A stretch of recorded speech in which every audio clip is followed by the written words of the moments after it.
दर्शकवृन्द, यहाँहरूलाई हार्दिक स्वागत गर्न चाहन्छु बहस काङ्ग्रेस महाधिवेशनबाट। म अजय लुइटेल। नेपाली काङ्ग्रेसको आसन्न 14औं महाधिवेशनमा हामीसँग नेपाली काङ्ग्रेसका आजका अतिथि हुनुहुन्छ नेपाली काङ्ग्रेसका उपसभापति, पूर्व गृह तथा उप प्रधानमन्त्री, नेपाली काङ्ग्रेसका वरिष्ठ नेता जो अत्यन्तै ऊर्जाशील पनि हुनुहुन्छ, विमलेन्द्र निधिज्यू। उहाँलाई स्वागत गरौँ। निधिज्यू, यहाँलाई स्वागत छ। धन्यवाद। जय नेपाल। अहिले 5 चोटि भइसक्यो नेपाली काङ्ग्रेसको यो कार्यतालिका चाहिँ चेन्जफेन्ज भइरहेको अधिवेशनको। अहिले पनि यहाँहरूले पछिल्लो पटक जो अधिवेशनको कार्यतालिका पस्किनु भएको छ अत्यन्तै टाइट देखिन्छ। के सम्पन्न हुन सक्छ? सम्पन्न गर्नैपर्छ, हुनसक्छ र गर्नैपर्छ। टाइट पनि छ, ठिकै भन्नुभएको छ। पहिले त यो कोरोना महामारीको कारणले 2-3 पटक तपाईँको कार्यतालिकामा हामीले यो संशोधन गर्नुपर्ने भयो। तर अर्को मूल कारण क्रियाशील सदस्यताको सूची निर्धारण गर्नेमा हो। अब 13 महाधिवेशनमा 4,500 जति थियो, 4.5 लाख जति थियो यो क्रियाशील सदस्य। अब यसपालि हामीले टार्गेट के बनायो भनेदेखि डबल गर्ने भनेको झन्डै 9 लाख भयो। अहिले 9 लाख भएको छ। हाम्रो क्रियाशील संस्थाको क्याटेगोरीलाई हेर्दै हो भने 13 महाधिवेशनमा भाग लिएकाहरूलाई त दिनै पर्यो हैन, एउटा त्यो भयो।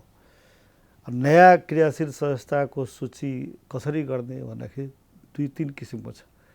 पार्टी एकीकरण भएर आएका समायोजनमा राख्नुपर्ने, जस्तो फोरम लोकतान्त्रिकको विजय कक्षेदारजीको पार्टीकोबाट आएका, त्यसको एउटा प्रक्रिया पुर्याउनु पर्यो। त्यसमा पनि धेरै विवाद भयो। यसमा भेदभाव हुन्छ कि यो गुट त्यो गुटको नाम छिराएर त्यहाँ प्रवेश गराइन्छ कि भन्ने कुरा हो। र त्यसको लागि सबै पक्षको प्रतिनिधि राखेर समायोजन समिति मेरै संयोजकत्वमा बनेको थियो। मेरो संयोजकत्वमा बनेको समायोजन समितिले गरेको काम को लागि पनि एउटा क्राइटेरिया बनाइएको थियो। त्यो क्राइटेरियामा गऱ्यौँ। एउटा त्यो कारण हो कि त्यो तलसम्म फेरि पुर्याउनु पर्यो त्यहाँ निर्धारण गर्नको लागि। अर्को विजय कक्षेदारजीको पार्टी बाहेक पनि, जस्तो राप्रपाबाट सुनिल थापा आउनुभयो, डोल्पामा कर्ण बुढा आयो, त्यस्तै जङ्गीलालजी आउनुभयो सर्लाहीमा, शम्भुलालजी आउनुभयो। अखण्डको तपाईँको 2-3 किसिमको आयो। अखण्ड समानान्तर पनि, अखण्ड पनि, कुमार खड्का पनि, दयाराम पाण्डे पनि। एमालेबाट मोहन राठौरजी आउनुभयो। भनेपछि समायोजन अरू पार्टीबाट आएका नेता र कार्यकर्ताहरूको रसुवामा तपाईँको जनशक्ति पार्टी छोडेर आएको छ।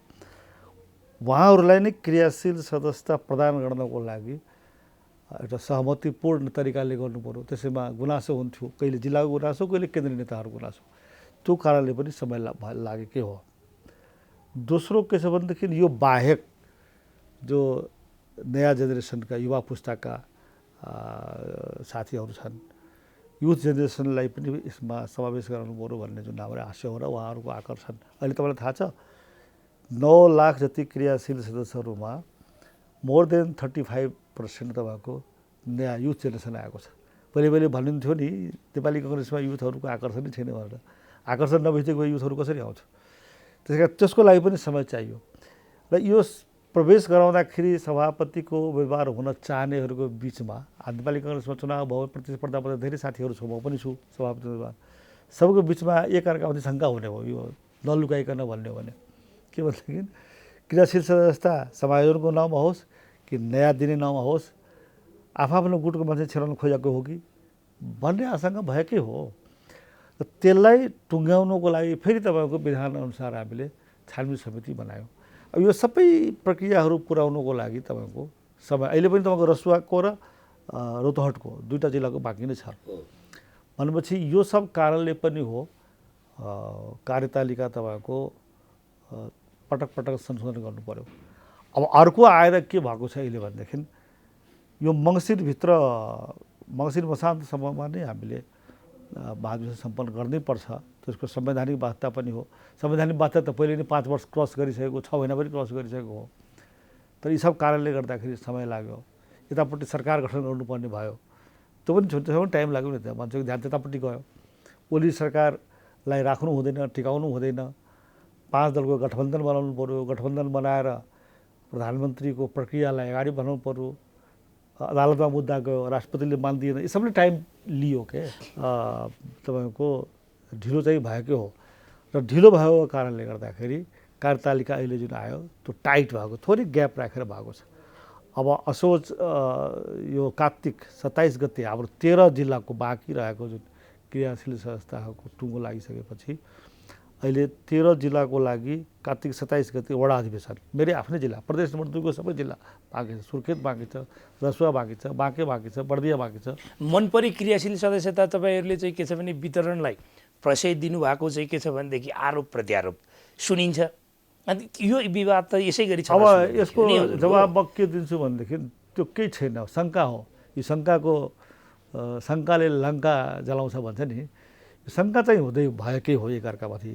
तर मनपरी कसरी दिन पाएकै छैन, दिएकै छैन, दिन सक्दा पनि सक्दैन। नेपाली काङ्ग्रेसमा यसरी तपाईँको एक अर्काको शक्ति सन्तुलन नियन्त्रण गर्ने प्रविधि छ, कन्ट्रोल मेकानिजम यस्तो छ, त्यसमा मनपरी गर्नै सक्दैन। Sher Bahadur Deuba group, Ramchandra group, Sitaula group, त्योभन्दा बाहेक उपगुटहरू जति छ सबैको प्रतिनिधि भएर जति पनि निर्णय भएको छ, हरेक निर्णय तपाईँको समितिबाट हुन्छ, अनौपचारिक या औपचारिक, र हरेक त्यो समितिमा, अनौपचारिक समितिमा या अनौपचारिक समितिमा सही पक्षको प्रतिनिधि हुन्छ। रामचन्द्रजीको पनि हुन्छ, सिटोलाजीको पनि हुन्छ, शेरबहादुरजीको पनि हुन्छ, अथवा अरूले पत्याएको पनि हुन्छ। त्यस कारणले यसमा त मनपरी कसैले गर्नै सक्दैन। मनपरी गरेको छ कुरा भन्ने बेकार।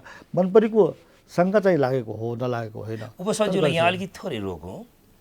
ओडाको क्रियाशील सदस्यता वितरणका निम्ति ओडा सभापति र ओडा कार्य समितिसँग निवेदन आवेदन फर्म भरिन्छ, त्यहाँबाट एप्रुभ हुन्छ, जति शुल्क तोकिएको त्यो बुझाएर गाउँपालिका अथवा नगरपालिका हुँदै, क्षेत्र हुँदै, जिल्ला हुँदै अनि केन्द्रमा आइपुग्छ। तर यहाँ के देखियो, के सुनियो, व्यापक छ। यहाँको पार्टी अफिसमै पनि मान्छे धर्ना बसे, पार्टीको जिल्ला सभापति लगायतकै मान्छे धर्ना बसे कि ओडा समिति, क्षेत्रीय समिति, जिल्ला समितिलाई बाइपास गरेर सोझै बिपी स्मृति भवन सानेपाबाट शक्तिको चाहिँ के छ भनेदेखि आडमा क्रियाशील सदस्यता वितरण गरियो भन्ने त्यो छैन।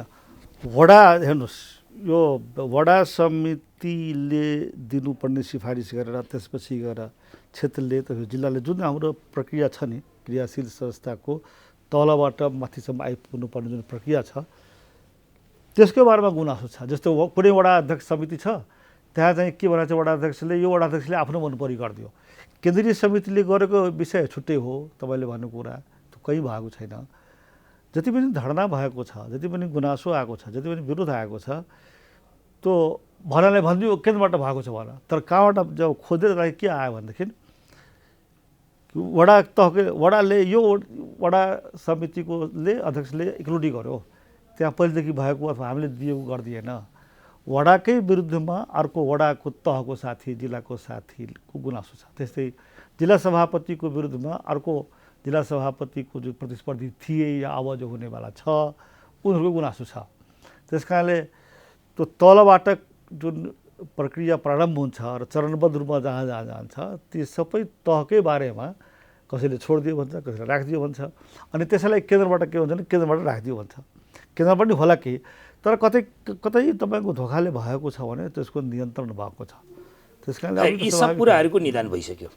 यी सब कुराको निदान अब जुन कार्यतालिका पस्किनु भएको छ, बाँकी रहेका चाहिँ वडा तहको, क्षेत्रको, जिल्लाको, प्रदेशको हुँदै अब मङ्सिरको 24-26 केन्द्रीय जुन तालिका छ, केन्द्रीय महाधिवेशन ढुक्क भए हुन्छ काङ्ग्रेस जन ढुक्क भए हुन्छ, गर्नै पर्ने हुन्छ, गर्नुपर्छ र गर्नै पर्ने हुन्छ। किनभने राष्ट्रिय अर्को छ भनिहाल्ने प्रसङ्ग बस, राष्ट्रिय सभाको चुनाव तपाईँको फाल्गुन 20 गते पछि राष्ट्रिय सभाको चुनाव हुनुपर्नेछ।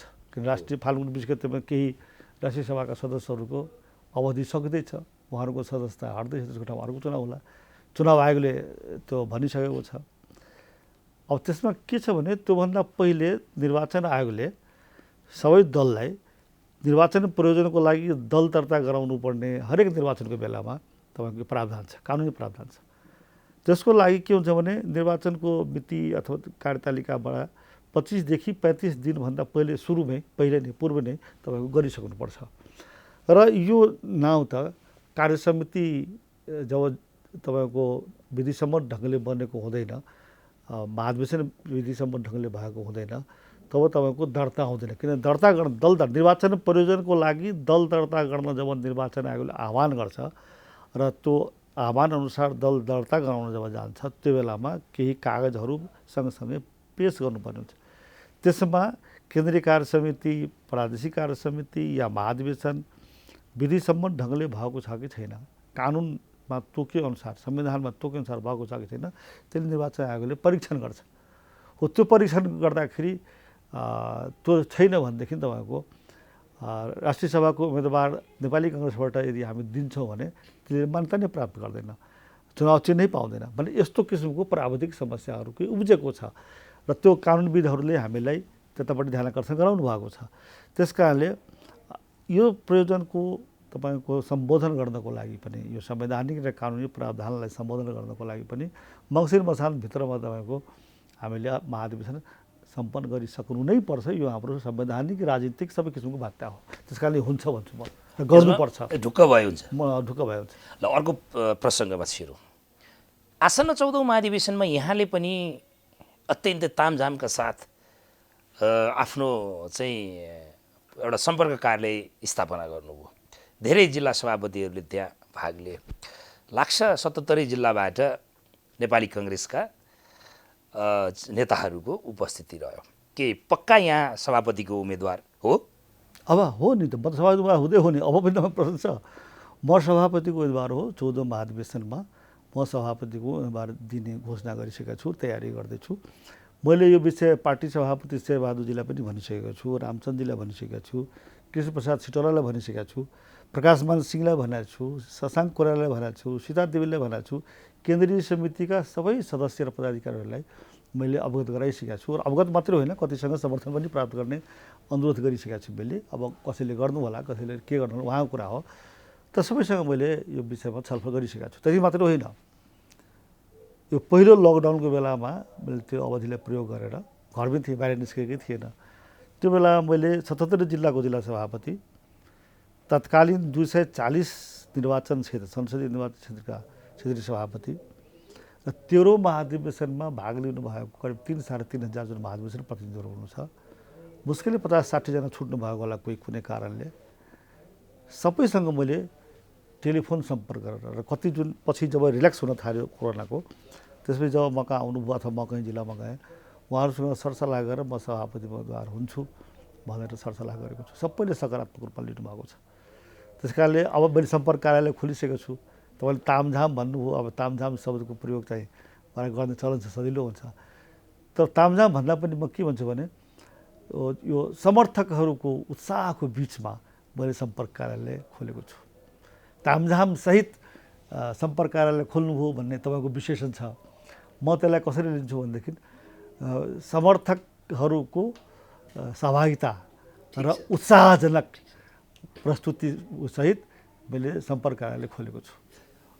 यहाँले जुन जुन अहिलेको वर्तमान पार्टी सभापति, प्रधानमन्त्री लगायत कोषाध्यक्ष सीतादेवी यादवसम्मका नेतालाई भेटेर मैले मेरो पक्षमा लबिङ गरेको छु भन्नुभयो। के प्राप्त यहाँलाई पक्कै एउटा सेन्टिमेन्ट? नेपाली काङ्ग्रेसका सबै सदस्यहरू, देशभरिका सदस्यहरू र नेपालका डेमोक्रेटिक सोसाइटी जसलाई भन्छ नि, नेपाली भन्दा लोकतान्त्रिक समाज र नेपालका जनता, मतदाता सबैले अहिले के खोजेको छ भने आगामी चुनावमा नेपाली काङ्ग्रेस जितोस् भन्ने खोजेको छ, रुखछाप जितोस् भन्ने खोजेको छ। रुख चाहियो, रुख चाहियो, रुख चाहियो भनेको छ। त किन चाहियो भनेको छ भने यो सङ्घीय लोकतान्त्रिक गणतन्त्रात्मक प्रणाली जुन नेपालमा आयो र संविधान जुन बनायो, त्यसलाई यो 3.5 वर्षको कम्युनिस्ट सरकारले तपाईँको राम्ररी सञ्चालन गर्न सकेन। सबै क्षेत्र तपाईँको क्षत विक्षत गर्यो र त्यसको लागि अब सबै नेपाली काङ्ग्रेसतिर फर्केर हेरिरहेको छ। ओहो, यो नेपाली काङ्ग्रेसले नै गर्न सक्थ्यो वास्तवमा। अब नेपाली काङ्ग्रेसको बारेमा पनि उहाँहरूको केही दृष्टिकोण छ, केही चाहना छ। नेपाली काङ्ग्रेस युनाइटेड भएर आइदिएको भए हुन्थ्यो भन्ने पनि चाहना छ। एक अर्को चाहना छ, नेपाली काङ्ग्रेसमा अब नयाँ अनुहार आइदिएको हुन्थ्यो भन्ने पनि चाहना छ। नेपाली काङ्ग्रेसमा नीति पनि प्रष्ट हुनु पर्यो र नेता पनि प्रतिबद्ध हुनु पर्यो। नेता पनि बुझ्ने नयाँ अनुहार पनि आउनु पर्यो। नेपाली काङ्ग्रेस र लोकतान्त्रिक आन्दोलनप्रति डेडिकेटेड मान्छेहरू आउनु पर्यो, भरपर्दो मान्छे आउनु पर्यो भन्ने किसिमको चाहना छ यो। 40 अब यो चाहना मैले तपाईँले भन्नु खोजेको छु के भने यो चाहनालाई तपाईँको अहिले जब मैले आफूलाई सभापतिको उम्मेदवार भन्ने घोषणा गरेँ सबैले मलाई एकदम एउटा नयाँ तरङ्ग आएको छ। मलाई साँच्चीको हो, तपाईँले पनि सोध्नुभयो नि, तपाईँले यो उठ्नु ठिक छैन भनेर सोध्नु भएको छैन, त्यस्तै अरूले सोधेको छैन। साँच्चीकै उठ्नुहुन्छ कि के गरिदिनुहुन्छ भन्ने पो चाहना छ, मान्छे चिन्ता छ। र मैले विश्वासपूर्वक भनिरहेको छु, हो म उठ्छु नै, अब यसमा कुनै शङ्का गर्नुपर्ने ठाउँ छैन। त्यस कारणले यो तपाईँको ठुलो प्रमाण हो र मलाई पुरा विश्वास छ 165 निर्वाचन क्षेत्रबाट आउने महाधिवेशन प्रतिनिधिहरूको बहुमत म 14 महाधिवेशन पाउँछु र म सभापति बन्छु र सभापतिको हैसियतले नेपाली काङ्ग्रेस देश र जनताको सेवा गर्ने अवसर पाउँछु भन्ने मलाई पुरा विश्वास छ। ठिक छ उपसभापतिज्यू, एक थरी काङ्ग्रेसजन शक्तिशाली कोठरीहरू नै काङ्ग्रेसमा लामो राजनीति गरेका शीर्षस्थ नेताहरू नै 40 वर्षसम्म लगातार विमलेन्द्र नीति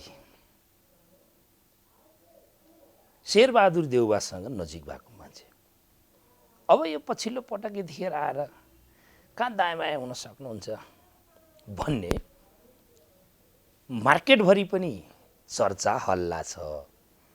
काङ्ग्रेसजनमा पनि त्यो कुरा सुनिन्छ। यसलाई अलिकति दायाँ बायाँ हुन्न भन्ने कुरा त ठिकै हो नि त। म दायाँ बायाँ हुन्न नि त, म त उत्तराधिकारी पो हुने हो त। दायाँ बायाँ हुनु र उत्तराधिकारी हुनु फरक कुरा हो। त्यस कारणले दायाँ बायाँ छैन म, र सबै कुरा मिल्छ। उहाँसँग, शेरबहादुरजीसँग, रामचन्द्रजीसँग, सिटोलाजीसँग सबैको समर्थन मैले खोजेको छु। मलाई पुरा विश्वास छ कि अन्तिम घडीमा आएर सबैले मलाई समर्थन गर्नुहुनेछ। म प्रकाशमान शशाङ्कसँग पनि कुराकानी गरिरहेको छु, शेखरजीसँग कुराकानी गरिरहेको छु। मलाई पुरा विश्वास छ अन्तिम घडीमा। र यो तपाईँले प्रश्न जुन गर्नुभयो 40 वर्षसम्म शेरबहादुरजीसँग साथ रहेको दायाँ बायाँ हुनुहुन्छ कि भनेर, त 40 वर्षसम्म साथ छु, पछि पनि रहिरहन्छु। दायाँ बायाँको सवालै होइन। मैले साथ रहिरहेको अवस्थामा पनि म 15 वर्षदेखि शेरबहादुरलाई भनिरहेको छु कि अब 14 महाधिवेशनमा म सभापतिको उम्मेदवार हुन्छु। त्यो पनि सँगसँगै साथ रहँदाखेरि नै भन्दै आइरहेको छु। त्यस कारणले म कुनै लुकाएर, छिपाएर, धोका दिएर अचानक भएको होइन। यसरी बुझौँ यहाँलाई, म शेरबहादुर देउवाको उत्तराधिकारी हुँ विमलेन्द्र नीति। प्राविधिक रूपमा त अब शेरबहादुरजी पछि जो नेपाली काङ्ग्रेस सभापति हुन्छ त्यसलाई उत्तराधिकारी भन्नुपर्ने हुन्छ। ओलीजीको उत्तराधिकारी यसले शेरबहादुर देउवाजी हुन्छ सरकारको हिसाबले, होइन? त्यस कारणले तर म के चाहन्छु भने अहिले पनि मेरो चाहना छ कि मेरो उम्मेदवारी पनि शेरबहादुरजीले मलाई समर्थन गरिदिनुहोस् भन्ने तीव्र इच्छा छ। तर शेरबहादुरजीसँग मैले कुरा भनेको पनि छु, अनुरोध पनि गरेको छु। शेरबहादुरजीले मलाई तपाईँको अधिकार छ लड्नुहोस् न भन्नुभएको छ। मेरो अधिकार त सधैँ लड्ने, म लडिरहेको छु, त्यही हो। त्यस कारणले मेरो अधिकार लड्ने छ, त्यो कुरा उहाँले स्वीकार गरिसक्नु भएको छ, म लडिरहेको छु। यसमा दायाँ बायाँको प्रश्न पनि हुँदैन, उत्तराधिकारी छ छैन भन्ने प्रश्न हुँदैन। नेपाली काङ्ग्रेस लोकतान्त्रिक पार्टी हो। नेपाली काङ्ग्रेसमा सबै तहमा निर्वाचन प्रणालीद्वारा पदाधिकारीको चयन हुन्छ। यो प्रणाली तपाईँको निर्वाचन प्रणालीले कार्यान्वयन गर्छ, के अरे नेपाली काङ्ग्रेसले त्यो गरिरहेको छ। म सभापति उम्मेदवार छु, यसमा त्यो विषय बनाउनुको जरुरतै देख्दिनँ। नेपाली काङ्ग्रेसका संस्थापक नेताहरू मध्ये अत्यन्तै शालीन, भद्र र विशेष गरी तराईको एउटा नेता हुनुहुन्थ्यो, मृदुभाषी महेन्द्र नारायण नीतिको छोरा हजुर, गणेशमान सिंहको छोरा प्रकाशमान, बिपीको छोरा डाक्टर शशाङ्क, नोना आमाको छोरा डाक्टर शेखर, सबै यहाँहरूको बिचमा पो योचोटिको चाहिँ नेतृत्वको होडबाजीको टकराव भन्ने पनि छ। यहाँले त अघि भन्नुभयो यी सब उहाँहरूसँग मेरो छलफल छ, मैले मिल्छ भन्ने। यी उहाँहरूसँगको 1-to-1 छलफल यहाँले पटक पटक गर्नुभएको छ। एउटा कुरा यसलाई म दुईवटा तरिकाले तपाईँलाई यसको जवाब दिन्छु। एउटा तरिका के भनेदेखि तपाईँले नै भन्नुभयो यी सबै नेपाली काङ्ग्रेससँग जोडिएको परिवारको प्रतिनिधि पुस्ता हो, ठिक हो? त्यही बिचमा प्रतिस्पर्धा भइरहेको छ। अब कल्पना गर्नुहोस् न, म मिल्ने प्रयास गरिरहेको छु, यही बिचमा चारैजनामा समझदारी भयो, मिल्यो भने पनि राम्रो भइहाल्यो। चारैजनाको बिचमा समझदारी भएर प्रतिस्पर्धा भयो पनि भने यो चारैजनाको बिचबाट कोही जित्ने होला नि त। त्यस कारणले नेपाली काङ्ग्रेसको 14औं महाधिवेशनले हामीहरूको प्रयासबाट यस्तो सभापति पाउन गइरहेको छ जुन सभापति उसको परिवारको तपाईँको योगदान भूमिका नेपाली काङ्ग्रेस र लोकतान्त्रिक आन्दोलनमा पुस्तो देखिरहेको छ। राम्रै कुरा हो नि त। नेपाली काङ्ग्रेस तपाईँको नेपाली काङ्ग्रेसप्रति कम प्रतिबद्ध रहेको व्यक्तिको हातमा जानुभन्दा नेपाली काङ्ग्रेस पोलिटिकल फ्यामिलीकै हातमा जानु भनेको त यो कुनै आपत्तिजनक कुरा त हुँदैन होला। नयाँ मान्छे पनि आउँछ, पुरानो मान्छे पनि आउँछ, के हो र। त्यस कारणले यसमा प्रतिस्पर्धा पनि हुनसक्छ, साझेदारी पनि हुनसक्छ। सेन्टिमेन्टली यहाँहरू एक हुन सक्नुहुन्छ? किन नहुन सक्नु? हामी सबैको नेपाली काङ्ग्रेस हो। अब नेपाली काङ्ग्रेसको लागि हामी एक हुन सक्छौँ नि त। मैले प्रकाशमानजी, शशाङ्कजीसँग कुरा गरेको छु, शेखरजीसँग छुट्टै कुरा गरेको छु। हामी तीनजना करिब 6 पटक बसिसक्यौँ र 6 पटकमा हाम्रो समझदारी के भएको छ भनेदेखि कि नेपाली काङ्ग्रेसलाई हामीले समय समयमा अब साझा दृष्टिकोण बनाएर हिँड्नुपर्छ, लग्नुपर्छ, ड्राइभ गर्नुपर्छ। जसरी शेरबहादुरजी, रामचन्दजी र सिटौलाजीले तीनजना बस्नुहुन्छ, नेपाली काङ्ग्रेसको बारेमा कुनै गम्भीर विषयमा छलफल गर्नु पर्यो भने र देशको राजनीतिको गम्भीर विषयमा छलफल गर्नु पर्यो भने तीनजना बसेर छलफल गरेर तपाईँको एउटा केन्द्रीय समितिमा धारणा राख्नुहुन्छ, प्रस्ताव गर्नुहुन्छ, लगभग सबैले मान्दछन्। त्यस्तै त्यसलाई निरन्तरता त दिनु पर्यो नि। हामी तीनजना बसेर त्यो निरन्तरता दिन चाहन्छौँ। यो कुन आपत्तिजनक कुरा त? राम्रो कुरा हो नि त। उपसभापतिज्यू, यहाँको सभापतिमा दावा रहिरहँदा नेपाली काङ्ग्रेसलाई शुद्धिकरण गर्ने, रूपान्तरण गर्ने, पुस्तान्तरण गर्ने वे 1 2 3 4 गरेर बुदागत रूपमा यहाँलाई हेर्नुहोस्, म तपाईँलाई बताउँछु नेपाली काङ्ग्रेसको म सभापतिको उम्मेदवार हुन किन चाहेको छु भने मलाई 3-4 कुरा छ। पहिलो कुरा त मैले अघि पनि भने, फेरि दोहोऱ्याउन चाहन्छु, अहिले देशले नेपाली काङ्ग्रेस खोजिरहेको छ। हिमाल, पहाड, तराई, मधेस सबै भूभागमा नेपाली जनताको र नेपाली मतदाताको, सिभिल सोसाइटीको, नागरिक समाजको, लोकतान्त्रिक समाजको चाहना के छ भने यो भाँड भैलो जुन भइरहेको छ, यति राम्रो राज्यको पुनर्संरचना गऱ्यौँ, संविधान बन्यौँ, त्यसको बावजुद पनि भाँड भैलो भइरहेको छ सबै क्षेत्रमा। त्यसको निदानको लागि एकैपटक निदान त हुँदैन, तर त्यसको निदानको लागि जिम्मेवार भूमिका प्रदान गर्ने पार्टी नेपाली काङ्ग्रेस मात्रै हुन सक्छ है। त्यो चाहिँ महसुस भइरहेको। त्यस कारणले म के भन्दैछु भनेदेखि मेरो सभापतिको उम्मेदवारी दिनुको उद्देश्य आगामी निर्वाचनमा रुखछापलाई जिताउनु, बहुमतमा ल्याउनु, नम्बर 1। दोस्रो मेरो उद्देश्य के हो भनेदेखि मैले अघि पनि भने देशमा युवा पुस्ताहरू, युथ जेनेरेसन तपाईँको पलायन भइरहेछ, अरूको विदेश मुलुकहरूमा गएर रोजगारको लागि भनौँ अथवा अरू कामको लागि गइरहेको छ, निराशा भएर आइरहेछ। त्यस कारणले नेपालको राजनीतिक शासन प्रणालीमा, राज्यको संरचनामा युवा पुस्ताको अवसरको लागि एउटा क्रमिक रूपले, निरन्तर रूपले युवा पुस्ताहरू आइरहनुहोस् भन्नको लागि एउटा परम्परा बसाल दिनुपर्छ। नेपाली काङ्ग्रेसमा अहिले 35% बढी युवाहरूले क्रियाशील संस्था लिएका छन्। नेपाली काङ्ग्रेसमा तपाईँको पुस्ताको जाम लागेको छ होइन। त मैले यो पुस्ताको जाम खोल्नको लागि युवा पुस्तालाई अगाडि बढाउनु पर्यो। म सभापति भएर म के चाहन्छु भने पुस्ता हस्तान्तरण, पद हस्तान्तरण, पुस्तान्तरण जसलाई भनिन्छ, त्यसमा खास गरी युवा पुस्ताहरूको भूमिकाको लागि अवसर प्रदान गर्न, र अवसर खालि मात्र यो फलोवरको रूपमा मात्र होइन, लिडरसिपको रूपमा पनि अवसर प्रदान गर्ने कुराको फेसिलिटेट गरिदिने। त्यस कारणले म एउटा सहजकर्ता सभापति बन्न चाहन्छु। म चाहिँ यो अवरोधकर्ता सभापति होइन। म सभापति बनाएर त्यो पूर्ण विराम लगाइदिने, बाटो ब्लक गरिदिनु होइन। म सभापति बनेर बरु सोचेर, विचार गरेर, नीति निर्माण गरेर, कार्यक्रम निर्माण गरेर, कार्यदिशा बनाएर युवा पुस्ताहरू कसरी तपाईँको नेपाली काङ्ग्रेसको नेतृत्वमा आउन सक्छ, त्यसको लागि तपाईँको कार्यक्रमहरू बनाउने, ताकि मलाई के विश्वास छ र तपाईँ मार्फत दिलाउन चाहन्छु, नेपाली काङ्ग्रेसले नै देशको नेतृत्व तपाईँको उचित रूपमा दिन सक्छ। त्यस कारण नेपाली काङ्ग्रेसले नै युवा पुस्तालाई आफ्नो सङ्गठनमा जब नेतृत्वको अवसर दिँदैन, देशको नेतृत्वले कसरी गर्न सक्छ। त्यस कारणले मेरो सभापतिको लड्नुको उद्देश्य दोस्रो यो पनि हो। पहिलो मैले भने चुनावमा जिताउनु, दोस्रो भने युवा पुस्तालाई लिडरसिपमा ल्याउने, सहजकर्ता सभापति बन्ने। तेस्रो मेरो के छ भनेदेखि नेपाल विविधताले भरिएको देश हो। यहाँ तपाईँको भाषिक विविधता छ, जाति विविधता छ, धार्मिक विविधता छ, भौगोलिक विविधता छ, लैङ्गिक विविधता छन् होइन। हिमाल, पहाड, तराई, मधेस हामी भन्छौँ। आदिवासी, दलित, जनजाति, महिला, मधेसी, मुस्लिम, थारू, अल्पसङ्ख्यक, पिछडा क्षेत्र, अपाङ्ग, तेस्रो लिङ्गी, यी सबै छ नि। 3 करोड नेपाली जनता मात्रै सबै आउँछन्। त्यस कारणले यी सबै विविधतालाई हामीले सम्पदाको रूपमा, सम्पत्तिको रूपमा मान्नुपर्छ। यो त विविधता भयो, टाउकोमा हात राखेर यी समस्या भयो भने यसरी सोचेर हुँदैन। विविधतालाई हामीले सदुपयोग गर्नुपर्छ। ओहो, अरू देशमा त विविधतै छैन, चाइनामा धेरै विविधता छैन, त्यस कारणले उहाँ डेमोक्रेसी छैन, कम्युनिस्ट है, माफ गर्नु होला। त्यस कारण विविधता हाम्रो लागि त राम्रो कुरा हो। म सभापति भयो भनेदेखि म के चाहन्छु भने नेपाली काङ्ग्रेस र देश सबैमा सबै विविधताको पहिचान, प्रतिनिधित्व र राज्यको संरचनामा, पार्टीमा, शासन प्रणालीमा सबै विविधताहरूको स्वामित्व रहेको बोध होस्, त्यस्तो किसिमको म प्रणाली सञ्चालन गर्नेतिर उदित हुन्छु।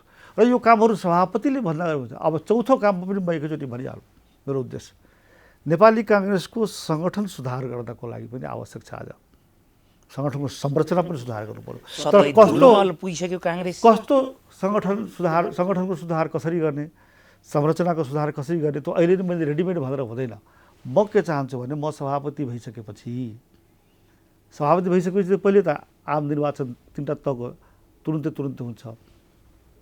त्यो सम्पन्न भइसकेपछि महाधिवेशन प्रतिनिधिहरू जो जितेर आउनुहुन्छ नि अहिले, उहाँहरूसँग पुनः छलफल गरेर नेपाली काङ्ग्रेसको सङ्गठन संरचनामा कस्तो सुधार गर्नुपर्छ उहाँहरूसँग सल्लाह गरेर, आफैले थोपरेर होइन, काठमाडौँमै बसेर, सानेपामा बसेर होइन, वार्ड, पालिका, क्षेत्र र जिल्लाका साथीहरूसँग सल्लाह गरिकन एउटा प्रोजेक्ट नै बनाइकन नेपाली काङ्ग्रेसको सङ्गठन सुधार कसरी गर्ने। आजको आधुनिक जमानामा सङ्घीय लोकतान्त्रिक गणतन्त्रात्मक शासन प्रणाली भएको अवस्थामा र त्यसैको अनुसार संविधान भएको अवस्थामा नेपाली काङ्ग्रेसलाई तदनुकूलको कम्पिटेन्ट पार्टी कसरी बनाउने, कसरी नेपाली काङ्ग्रेस सबैको लागि सहज पार्टी बन्छ भन्ने हामीले दिन सक्छौँ। हो, त्यस्तो किसिमको सुधार आवश्यक छ। त्यो सुधारको लागि यो हचुवाको भरमा अहिले एउटा घोषणापत्रमा निकालिदिएर हुँदैन, सबैसँग सल्लाह गरेर गर्ने, त्यो पनि मेरो उद्देश्य हो। म सभापति भएर त्यो पनि 4वटा तपाईँको प्रमुख काम बताएँ मैले। ठिक छ, तर यहाँ त अहिले पुस्तान्तरणको कुरामा त पद सिर्जना गरेर, सहमहामन्त्रीको पद सिर्जना गरेर युवाहरूलाई त्यहाँ राख्ने एउटा कुरा चर्चामा सुनिएको छ। अर्को विश्वासिलो आधार एउटा मैले यहाँसँग जान्न चाहन्छु।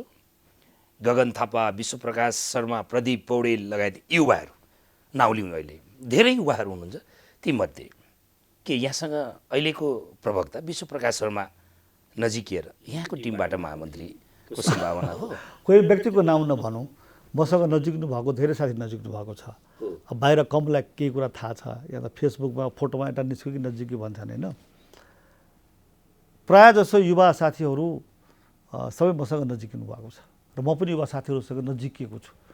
युवा साथीहरू मसँग नजिक्नु भएको छ कि अथवा म युवा साथीहरूसँग नजिक छु भन्ने यो प्रश्न छैन, यो दुविधा छैन, यो द्वन्द्व छैन।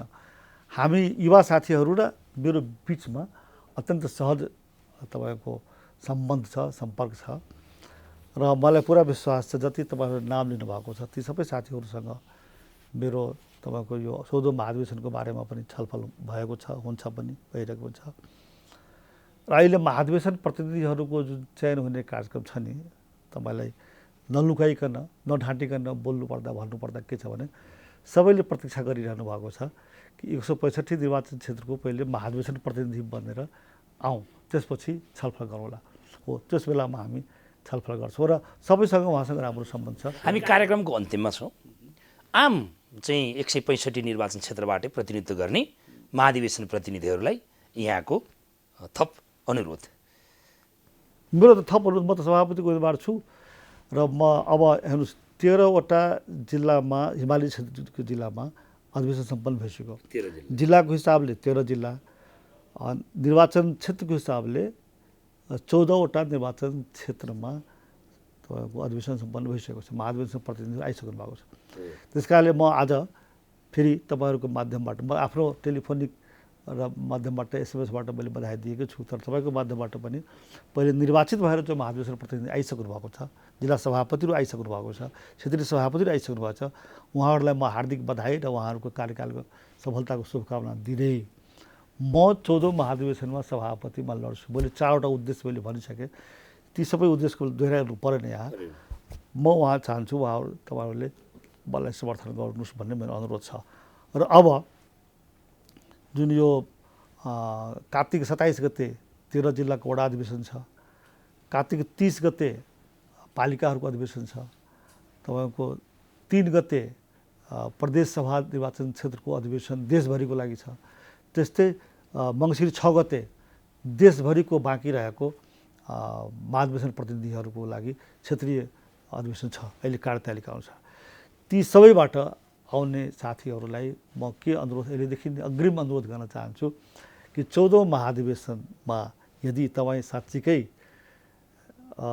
नेपाली काङ्ग्रेसलाई नयाँ रूपमा, तरोताजा रूपमा आगामी आम निर्वाचनमा जिताउन, काङ्ग्रेसलाई जिताउन, रुखछापलाई जिताउन सक्ने पार्टीको रूपमा तपाईँले सँगै मिलेर काम गर्न चाहनुहुन्छ भने म तपाईँहरूसँग सँगै मिलेर काम गर्न चाहन्छु र आगामी अधिवेशनमा मलाई तपाईँको सभापतिमा मत दिनु होला भनेर म अनुरोध गर्न चाहन्छु। बहस काङ्ग्रेस महाधिवेशनमा आइदिनु भयो, आफ्ना महत्त्वपूर्ण सान्दर्भिक भनाइहरू राखिदिनु भयो।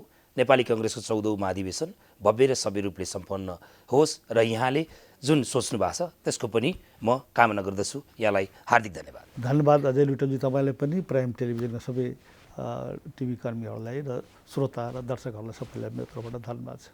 दर्शकबिन, आजको बहस काङ्ग्रेस महाधिवेशनमा हाम्रा अतिथि नेपाली काङ्ग्रेसका उपसभापति विमलेन्द्र निधिज्यूसँग बहस गऱ्यौँ। नेपाली काङ्ग्रेसलाई रूपान्तरण गर्ने कुराहरू, मुखरित गर्ने कुराहरूका निमित्त हामीलाई राय सल्लाह सुझाव दिनको निम्ति अनुरोध गर्दै म पनि बिदा हुन्छु। हवस्, धन्यवाद, नमस्कार।